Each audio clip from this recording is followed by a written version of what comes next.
Boa noite. Vamos seguir com o livro História da Igreja, capítulo 24. O Papa Inocêncio III, 1190 a 1216 depois de Cristo. Inocêncio III e sua época.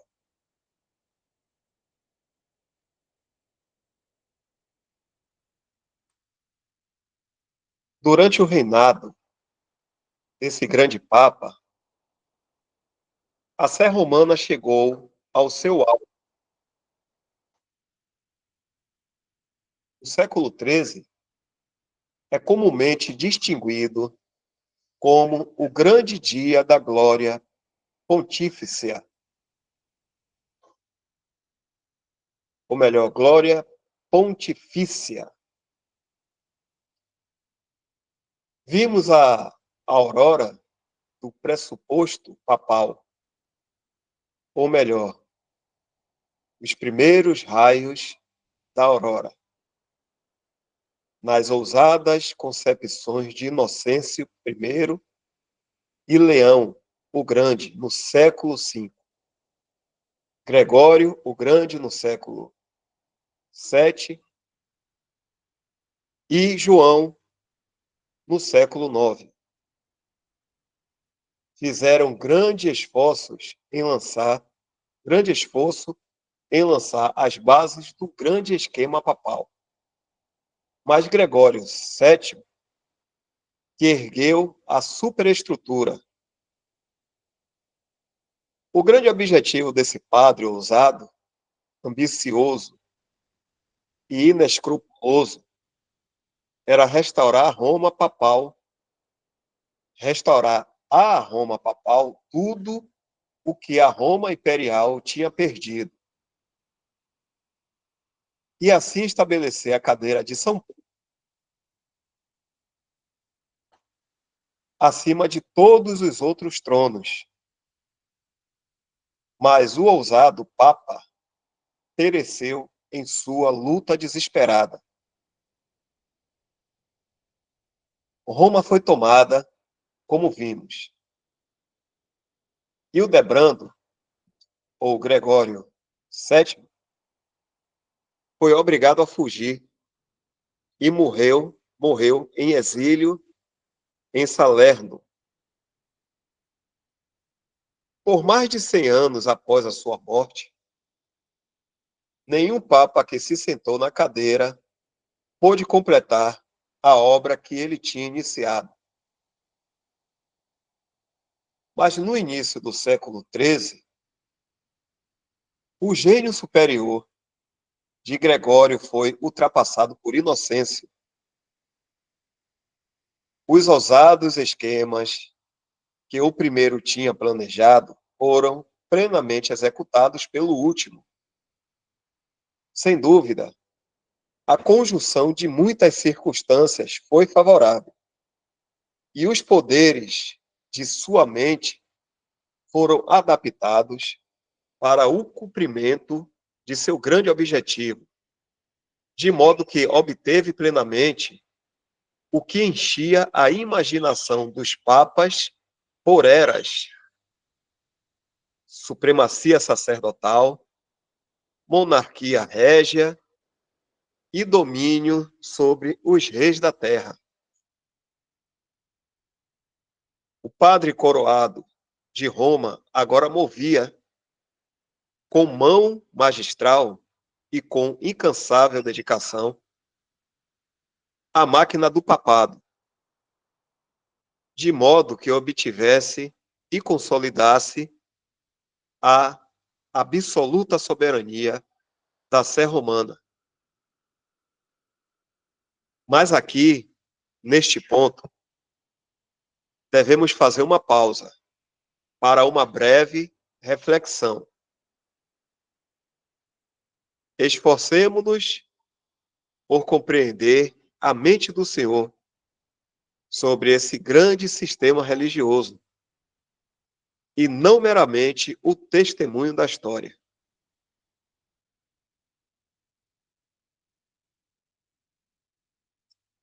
Inocêncio e os reis da terra.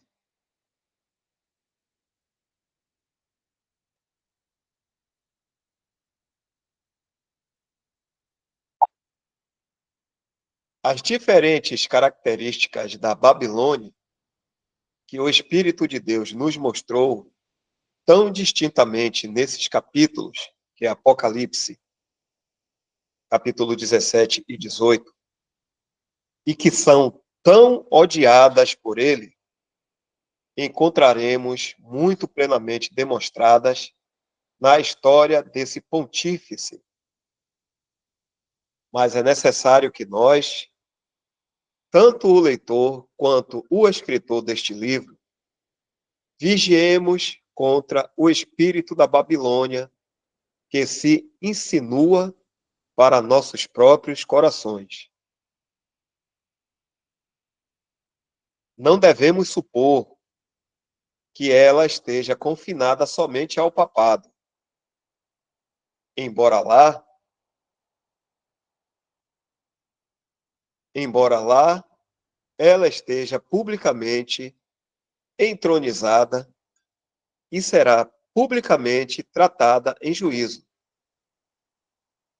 A menos que estejamos reunidos em torno do Jesus rejeitado e andando com ele na comunhão de seus sofrimentos e na esperança de suas glórias, corremos o risco de sermos pegos na armadilha. Homens, homens cristãos, frequentemente conectam o prazer presente de prosperidade e o prazer no mundo ao nome e à sanção de Cristo. Esse é a própria essência da Babilônia, a mistura profana de Cristo e do mundo, do celestial e do terreno. Aquele que professa a fé em um Cristo rejeitado e que ao mesmo tempo tem seu coração no mundo que o rejeitou, está profundamente imbuído do espírito de Babilônia. É como alguém que verdadeiramente se apega ao príncipe do céu e continua dando ouvidos às lisonjas e aceitando os favores do príncipe deste mundo.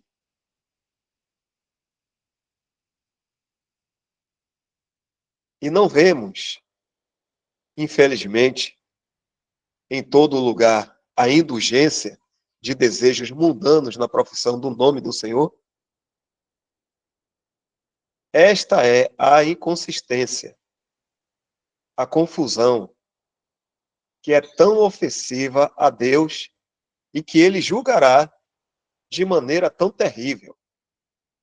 Que o Senhor possa nos guardar de buscar misturar a cruz e a glória celestial de Cristo com este presente mundo mal. Dá uma pausa aqui.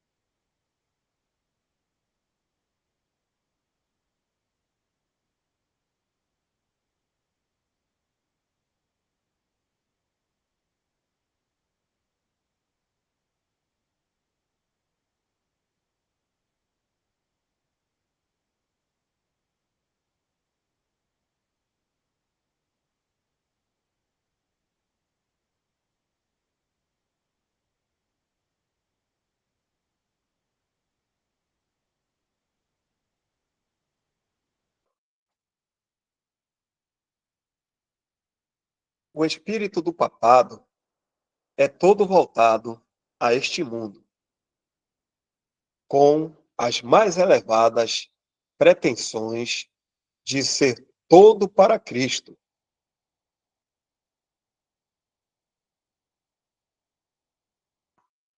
Abre aspas.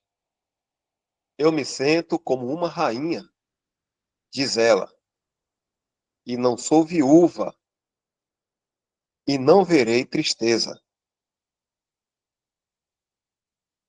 O domínio sempre foi seu único desejo. Domínio sobre a igreja e o Estado, sobre o mar e a terra, sobre as almas e os corpos dos homens, com poder para abrir e fechar os portões do céu e do inferno ao seu bel prazer. Assim pensava a Inocêncio, e assim agiu ele, como veremos a seguir.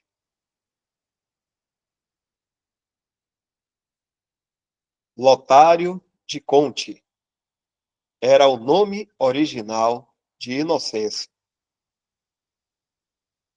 Ele era da casa dos condes de Segni, uma das grandes famílias romanas.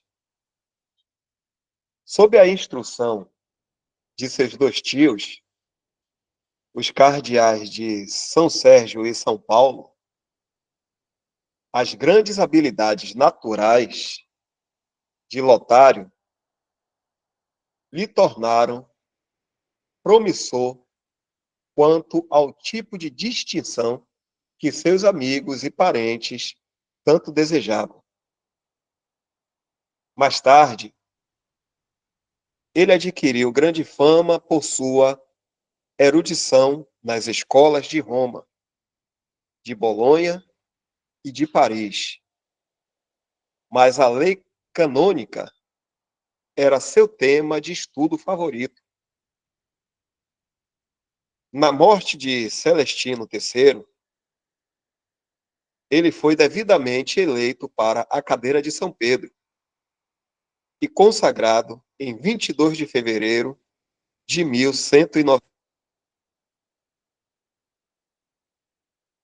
com a tenra idade de 37 anos.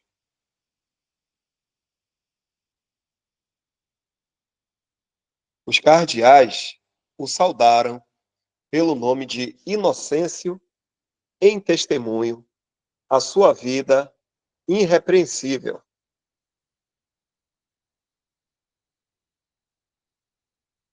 Inocêncio e a cidade de Roma.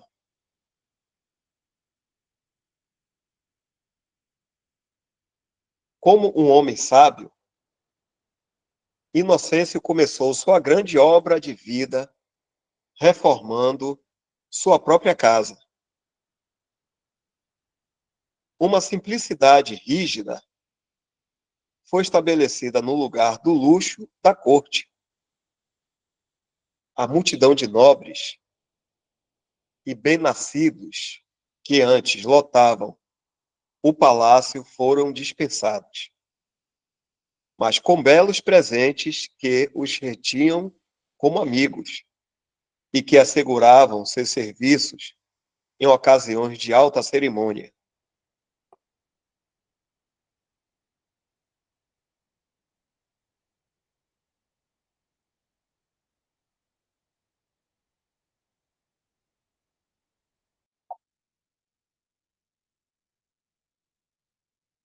Dos cidadãos que clamavam pelo donativo com o qual eles tinham sido muitas vezes gratificados no início de cada novo reino, ele não se esqueceu e assim assegurou o favor da multidão.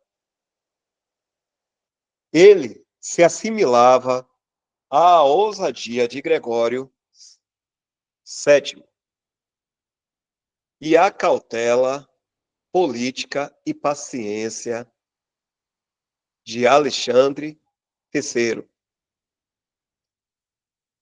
Ele conhecia os romanos e como administrá-los, e eles possuíam o pior caráter dentre todos os povos na história. Leia a evidência de São Bernardo ao escrever ao Papa. Dois pontos, abre aspas. Porque eu mencionaria o povo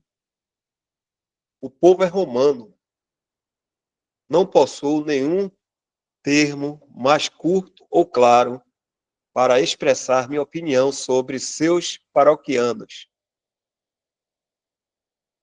pois o que mais poderia ser tão notório a todos os homens e eras como a devassidão e arrogância dos romanos, uma raça não acostumada à paz, habituada ao tumulto, uma raça impiedosa e intratável, e que neste instante despreza qualquer tipo de submissão que possa existir, a quem encontrarás até mesmo na vasta extensão de sua cidade, que o teria como papa, a menos que fosse por lucro ou pela esperança de lucro, de promessa de fidelidade, de possuir melhores meios de machucar aqueles que neles confiam. São homens orgulhosos demais para obedecerem, ignorantes demais para governarem, infiéis a superiores, insuportáveis a inferiores, desavergonhados para perguntar, insolentes para recusar, importunos para obter favores e incansáveis até obtê-los, ingratos quando os obtêm, grandes, eloquentes e ineficientes, muito mesquinhos, os mais falsos aduladores e os mais venenosos detratores. Entre tais como esses, procedes como pastor deles, coberto de ouro e de toda variedade de esplendor. O que suas ovelhas estão procurando? Se eu ousasse usar a expressão, eu diria que é um pasto de demônios e não de ovelhas. Fecha aspas.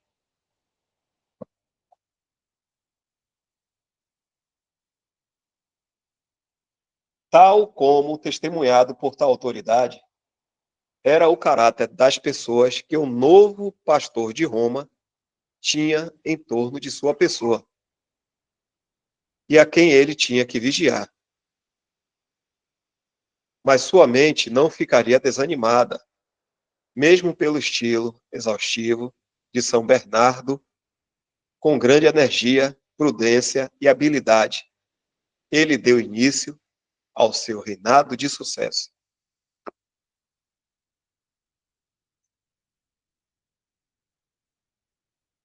Dá uma pausa aqui.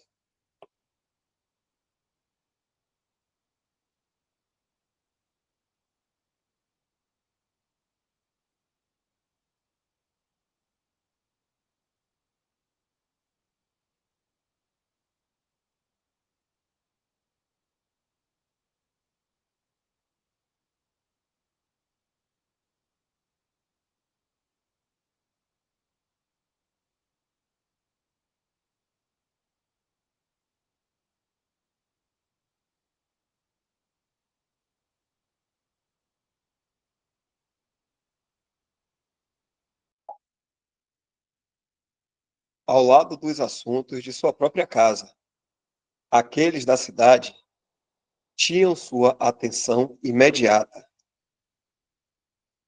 Seu primeiro objetivo era abolir o último vestígio da soberana imperial, da soberania imperial de Roma.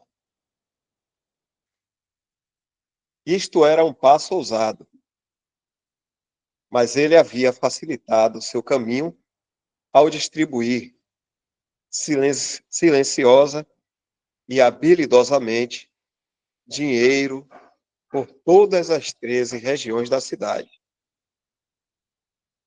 Até então, o prefeito de Roma mantinha seu ofício sob o imperador, sendo representante da autoridade imperial. Mas Inocêncio o influenciou a rejeitar o poder imperial e submeter-se inteiramente ao poder papal. Ele tomou da mão dele a espada secular,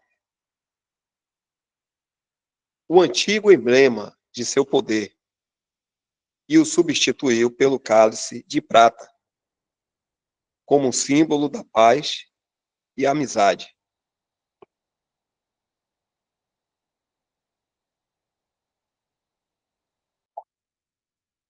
O Papa o absolveu de seu juramento de lealdade aos imperadores alemães, compeliu-o a fazer um forte juramento de fidelidade a si mesmo e a receber a investidura de suas mãos. Assim foi o último elo quebrado do poder imperial em Roma. De modo semelhante, o novo Papa persuadiu o senador ou representante da legislatura a renunciar para que pudesse ser substituído por outro que se vincularia por juramento a si mesmo como soberano. Os juízes, oficiais e todos os cidadãos eram obrigados a jurar obediência à sua majestade espiritual e a reconhecer a exclusiva soberania da Santa Sé.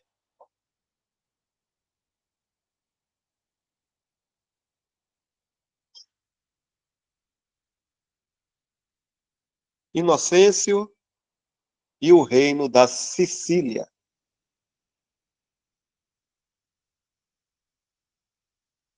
Mas a cidade imperial, nesse momento, estava cercada por muitos vizinhos perigosos.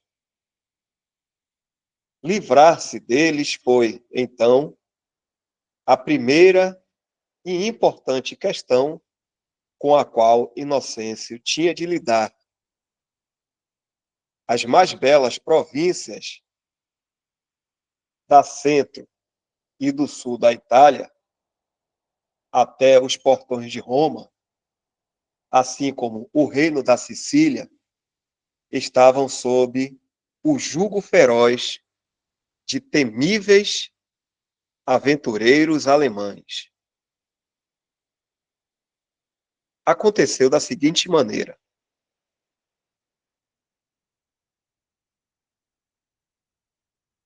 Henrique VI, o Severo, um imperador romano germânico, no ano de 1186, casou-se com Constança, herdeira legítima da coroa da Sicília, tomando o senhorio de todas as províncias normandas do sul da Itália. A evidente vantagem dessa união com o imperador e a ameaça igualmente evidente ao papado alarmou o atual pontífice Lúcio III, o que o levou a tomar medidas de prevenção contra tal casamento. No entanto, ele morreu de repente, não conseguindo cumprir seu propósito. Seu sucessor, Urbano III, também não conseguiu romper o noivado, e o casamento foi celebrado no dia 27 de janeiro de 1186. Mas, como de costume, um pretendente à coroa da Sicília foi encontrado e apoiado pelo papado, o que levou a uma guerra cruel e desoladora que durou muitos anos.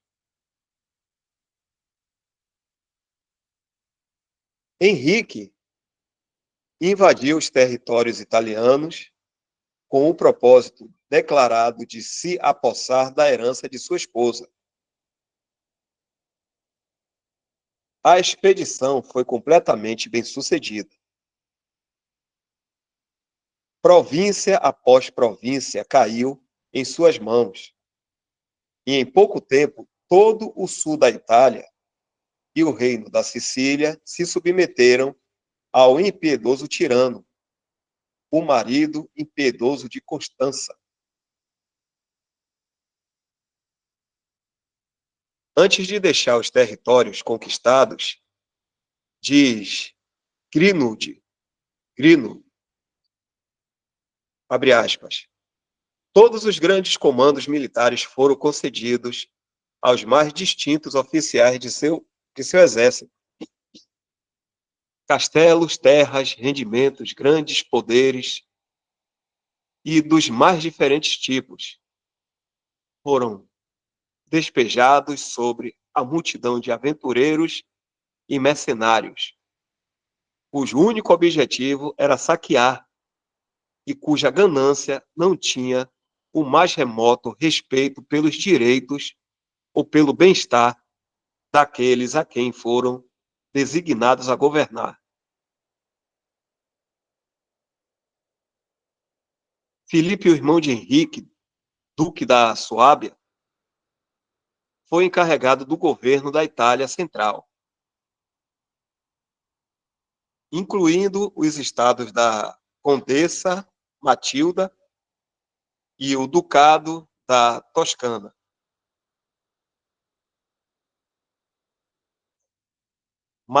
Marco Aldi, um cavalheiro de Alsácia, o favorito do imperador, foi feito duque de Ravenna e Romanha. Conrado de Lutzenberg, um cavaleiro suábio, como duque de Spoleto, tomou posse daquela cidade e de seu domínio. Assim foram os estados pontifícios rodeados por uma cadeia hostil de fortalezas por todos os lados.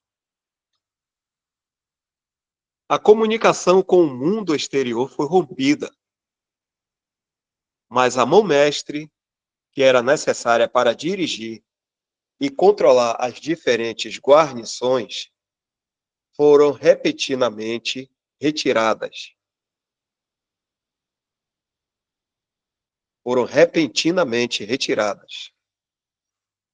Henrique morreu em Messina, em 28 de setembro de 1197, cerca de 3 meses antes da ascensão de Inocêncio.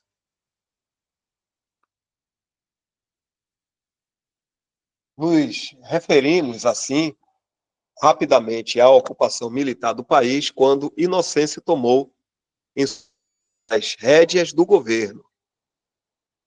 Para mais detalhes, os livros de história podem ser consultados.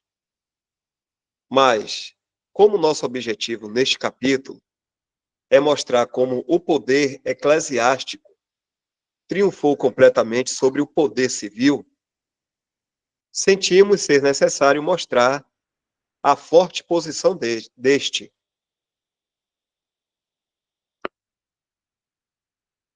E agora Inocêncio tinha um problema a resolver. Como poderia um único homem, por uma única palavra, subverter a força física do império e compelir tanto o príncipe quanto o povo a se submeterem a um despotismo espiritual? O poder invisível para isso, sem dúvida, vem das profundezas do inferno. A mistura do cordeiro e do dragão, ou do homem de pecado, em um único poder ou sistema, prova sua origem. Aproveitando aqui, né? O irmão colocou essa referência, Apocalipse 13, de 11 a 18. Vamos dar uma lida, né? E aí eu volto aqui para dar essa referência que ele deu aqui no comentário. Apocalipse 13, deixa eu colocar aqui primeiro.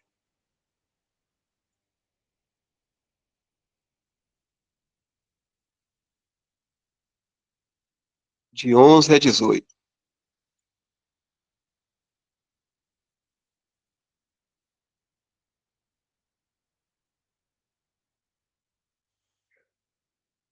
Algum irmão poderia estar lendo aqui? Apocalipse Vamos. 13. Oi? Apocalipse 13, 11. De 11 até o 18. Ok. E vi subir da terra outra besta, e tinha 2 chifres semelhantes aos de um cordeiro, e falava como o dragão.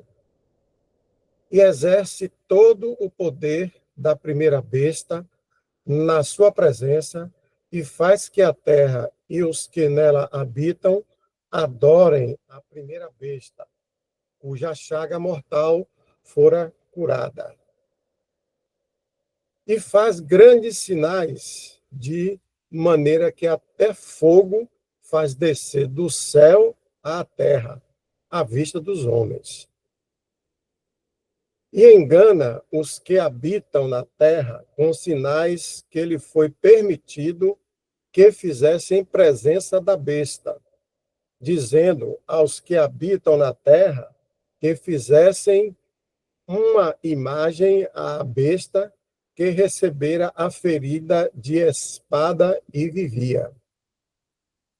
E foi-lhe concedido que desse espírito a imagem da besta, para que também a imagem da besta falasse e fizesse que fossem mortos todos os que não adorassem a imagem da besta.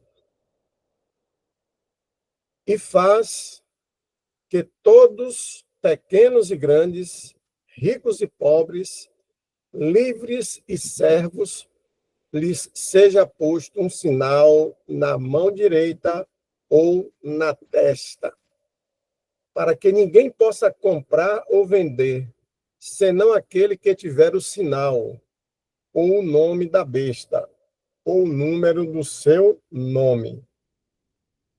Aqui há sabedoria.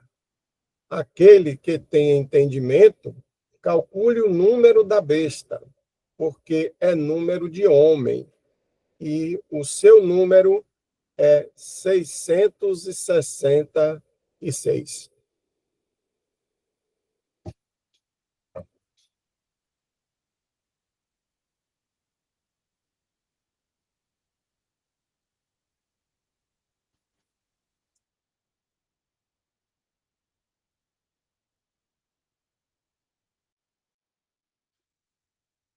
Vou ler de novo essa parte aqui, só para ter uma noção do que o irmão está falando.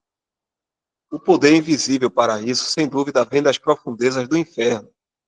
A mistura do cordeiro e do dragão, ou do homem de pecado, em um único poder ou sistema, prova a sua origem.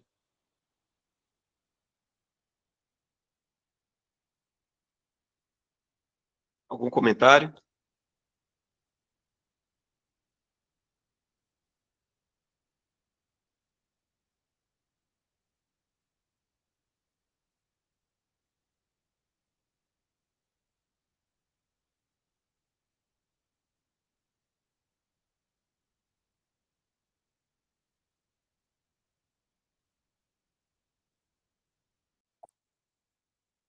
Inocêncio e as propriedades da Igreja.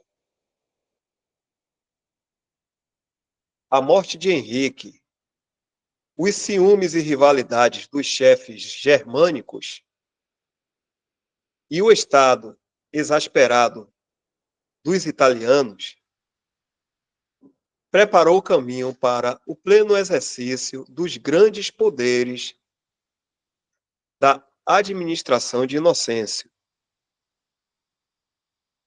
As crueldades do imperador Henrique para com seus súditos italianos haviam atiçado todo o país em busca de revolta. Eles estavam apenas aguardando um libertador do jugo germânico. Esse libertador era Inocêncio. Ele convocou Marcovaldo, o mais formidável dos tenentes imperiais no comando, para que entregasse a São Pedro todas as propriedades da igreja. Marcovaldo fez uma pausa. Dois pontos. Embora ele fosse um homem ousado e ambicioso, e possuidor de grande riqueza e poder, ele desejava evitar uma disputa aberta com o Papa. Ele estava consciente do perigo que corria pelo ódio que o povo nutria contra o jugo estrangeiro. E assim esforçou-se em conseguir uma aliança com muitas promessas de serviço à Igreja. Mas o Papa permaneceu firme e resistiu a todas as suas ofertas, fossem de dinheiro ou de serviço. Ele exigiu a entrega incondicional e imediata de todos os territórios da Igreja. Marcovaldo recusou. O povo se levantou para apoiar as reivindicações do Papa. A guerra começou. As bandeiras germânicas foram rasgadas. Cidade após cidade se ergueu em rebelião e lançou ao chão tudo o que fosse germânico.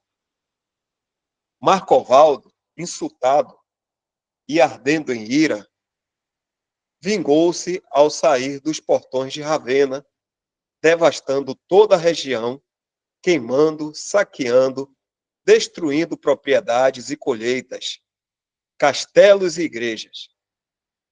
Inocêncio abriu os tesouros papais, pegou emprestado grandes somas de dinheiro, ergueu um exército e lançou uma excomunhão contra o vassalo rebelde da igreja, na qual ele absolvia de seus juramentos todos os que tinham jurado lealdade a Marcovaldo.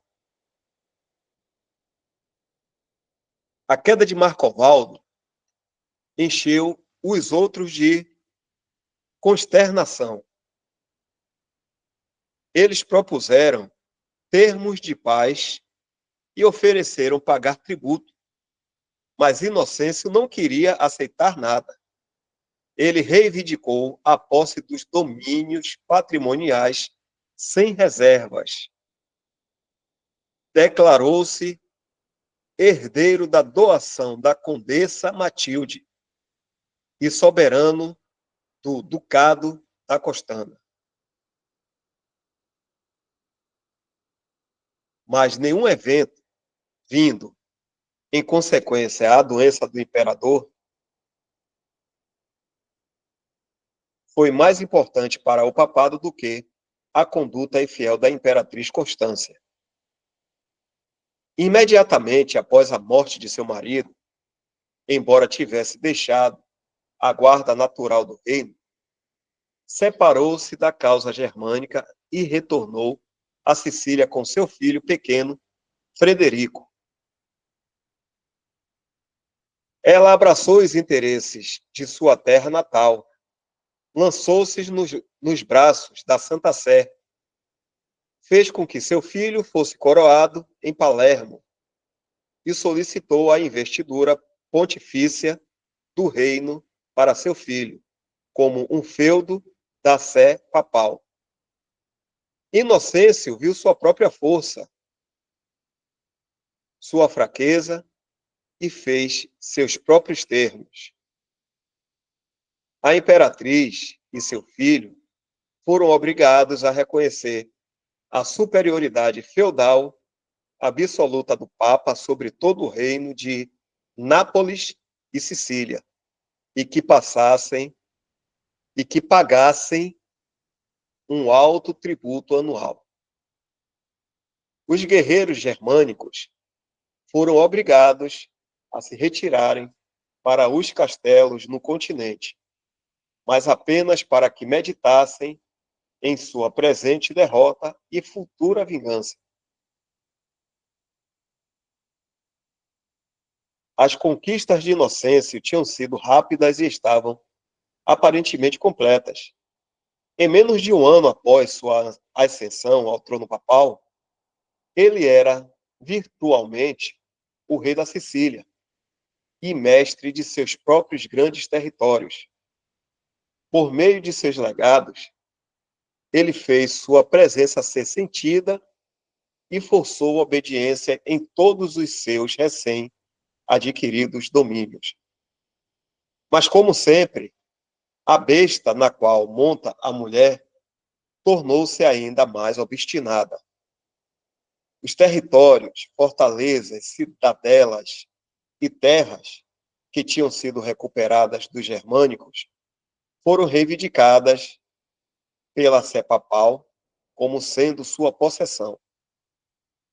Mas, como tais exigências fossem tanto injustas quanto ilegais, a resistência da parte dos cidadãos e dos governadores imperiais foi a consequência natural, e por anos a Sicília e suas províncias foram palco de anarquia, violência, derramamento de sangue e incessantes intrigas.